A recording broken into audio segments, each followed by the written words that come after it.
At least one Magic the Gathering player has asked if it was worth it to buy the Littler Walker's traditional foil edition Secret Lair drop, and I'll tell you in this video.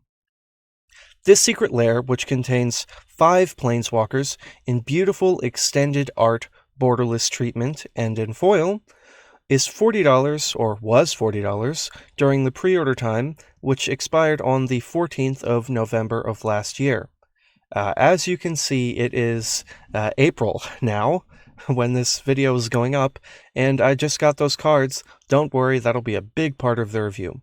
The things I will be reviewing include the quality of the cards present, whether or not there was some substantial foil curling, any other issues that there were, as well as the monetary value of the cards present compared to the price point that I paid, and the shipping issues that I encountered along the way.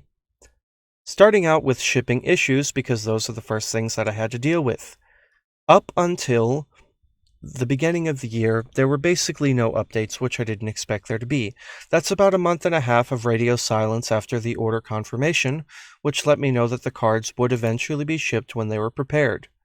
Unfortunately for me, at the beginning of the year, 1 month after another, I received multiple emails telling me that there were unexpected delays. How many unexpected delays could there possibly be? There are 5 foil cards. Hundreds upon hundreds of thousands of borderless foil cards have been printed in collector boosters, set boosters, and otherwise that have made their way into the hands of players in relatively short order without any serious issue.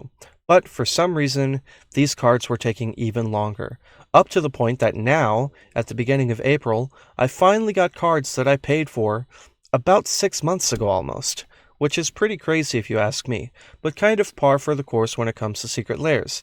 At this point, I would say if you want to buy a Secret Lair, be prepared for it to arrive more than 6 months after you purchase it, and definitely more than 3 months after it's actually slated to be shipped. I will say one thing to the shipper's credit, however.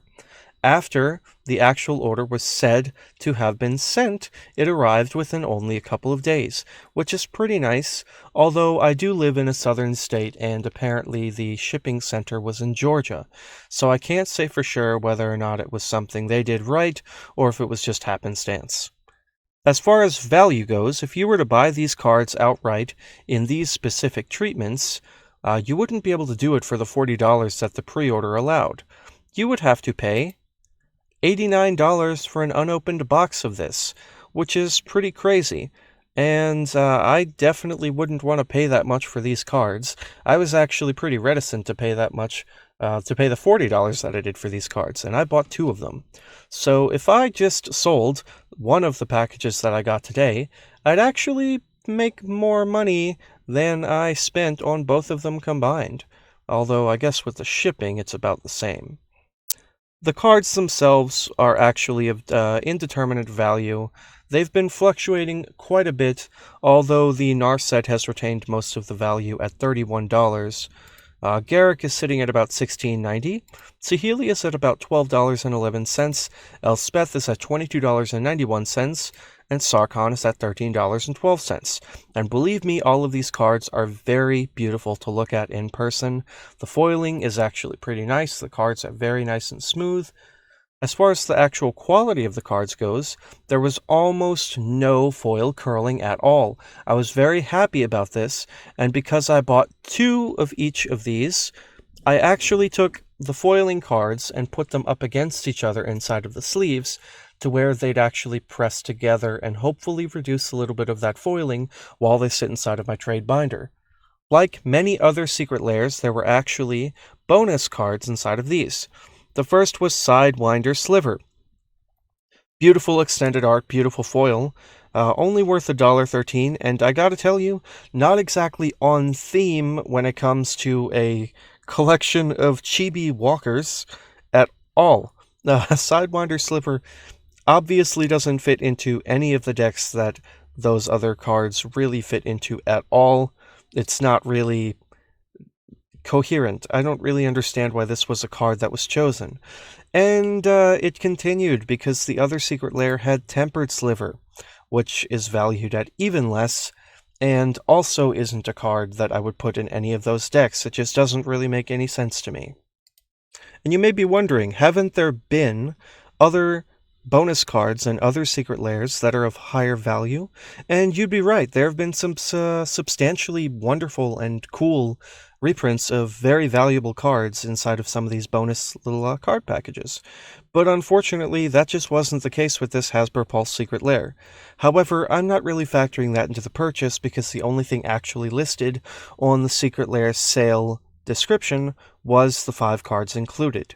And for that reason, I'm just letting you know that these things were included because they don't make a whole lot of sense. Maybe there wasn't that much care put into what kind of bonus cards were put there. Maybe that's just what they had on hand that day. But not very good, Wizards. Please try a little harder. So to the question that you've all been wondering, after several months of waiting for a $90 product that I paid $40 for with very few quality issues, would I have bought this again, and will I ever buy a Secret Lair again? I don't actually know. I really wanted to play with these cards the month that I thought that they would ship, and now I'm in a place where I'm actually playing a lot less tabletop Magic, which means premium versions of cards are a lot less useful to me than they would be otherwise. Sure, these cards can sit inside of my trade binder, but I bought 2 of each one specifically so that I could play them if I had a deck to put them in. And I did, but now I don't, and that sucks. And that's on them. They offered me a product that they said would ship then, and then they didn't ship it when they said they would. They kept making delay after delay after delay, and when I tried to contact customer support to see exactly what the issue was, the lack of transparency almost made me cancel my order on the spot. So would I order this again? Probably not. Will I be ordering another Secret Lair? Maybe. Should you order a Secret Lair? Well, that's really up for you to decide. If you're comfortable with maybe having quality issues, maybe having good value, and maybe getting your cards when you are supposed to, then Secret Lairs might be right for you. If you're extremely patient and don't really care about the value and just really want the cards, cool, I'm glad. But as for me, this really took me out of the experience. This was the first Secret Lair I've purchased, and it very well may be the last. Thank you for tuning in. I'm actually collaborating with several different websites right now, including Hipsters of the Coast and Commander's Herald.